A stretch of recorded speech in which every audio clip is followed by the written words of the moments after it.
Kamelech. Donc ce soir, nous allons commencer la série de cours sur le Kuntras Beit Rabbeinu Shebe Bavel, c'est-à-dire le cahier de compilation qui contient 3 sirotes du Rabbi. Une sira qui a été dite pour Parashat Noach Tafshin Mem Zayin, c'est-à-dire 1986. Il y a ensuite Shabbat Pinchas et le Kafret Sivan de Tafshin Aleph 1991. Donc ce contraste, c'est-à-dire cette compilation de sirot, explique ce que signifie le 770, donc Eastern Parkway, et en tant que centre mondial de la résidence de la Shrina actuellement, c'est-à-dire lorsque le Beth Amikdash n'est pas encore construit. Et le Rabbi explique dans cette sikha, dans ce contraste, la puissance de ce binyan, la puissance de ce bâtiment qui se trouve dans l'hémisphère inférieur, c'est-à-dire en Amérique. Et plusieurs sikhot ont été écrites par le Rabbi, ont été dites par le Rabbi concernant le chiffre 770, notamment une sikha qui est la sikha de Vayeshev qui parle de la France, puisque 770 c'est aussi la gematria de Tzarfat, la France. Vaishlach aussi en parle. Kafret Sivan, donc comme on vient de le dire, et donc ce célèbre Kuntras Beit Rabbeinu Shebe Bavel, qui explique en détail l'importance de l'endroit où se trouve le Nassi de la génération. Donc quelle est la signification du titre de ce contraste? Ve'i lahem le migdash me'at, c'est le verset de Yechezkel, ils auront un mini Beit Amikdash, c'est-à-dire un Beit Amikdash en microcosme, Ze Beit Rabbeinu Shebe Bavel. Et le commentaire de la Gemara Megillah explique que c'est la maison de Rabbeinu qui se trouve à Bavel, en Babylonie. Et donc le titre c'est Kuntras Beit Rabbeinu Shebe Bavel.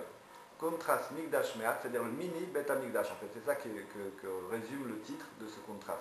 Qu'est-ce que ça veut dire ce mini Beit Amikdash? Alors il explique comme ça. Ala pasuk ve'i lahem Migdash Me'at baratzot asher ba'u sham. Donc ils auront aussi ce mini sanctuaire dans les pays où ils seront exilés. Chez Gab Bechutz Laaretz, aussi à l'extérieur du pays, c'est-à-dire en l'extérieur d'Eretz Israël, Bemakom ou Bisman à Galout, au moment à l'endroit de l'exil, il existe un petit Beit Amikdash. Mais En Vedugmat Amikdash Agadol Asher Beyerushalayim, qui est à l'exemple du grand Beit Amikdash qui se trouve à Jérusalem.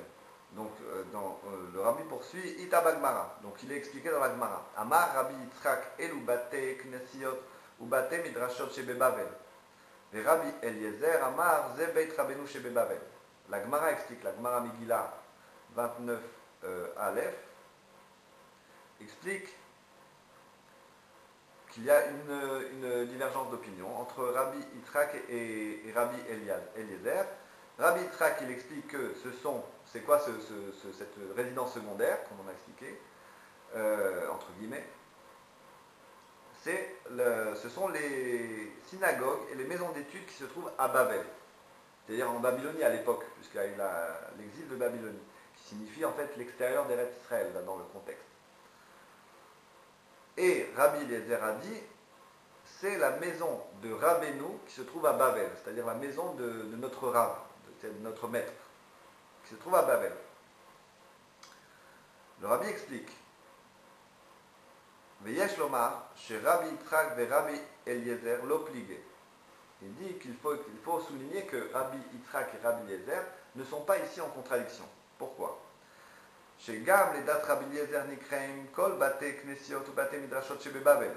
Parce que même selon Rabbi Eliezer, qui dit que le Migdash Me'at, c'est la maison de Rabbeinu, il dit aussi, il sous-entend que les synagogues et les maisons d'études sont aussi la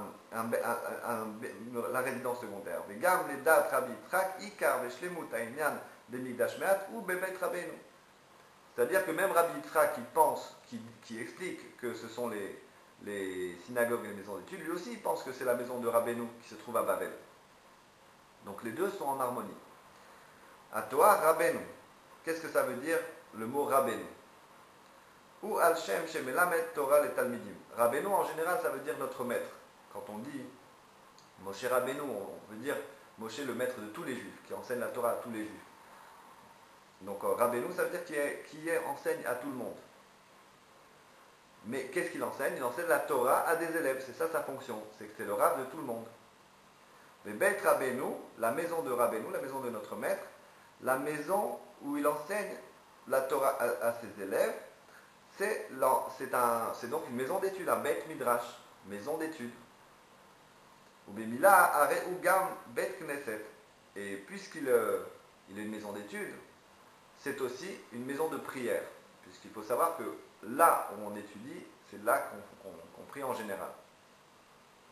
C'est rapporté par la Gemara Brachot.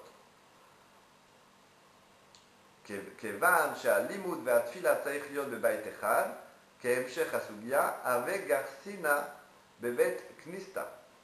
Et il dit comme ça, toujours dans la Gemara Brachot, que c'est là où on étudie que l'on prie.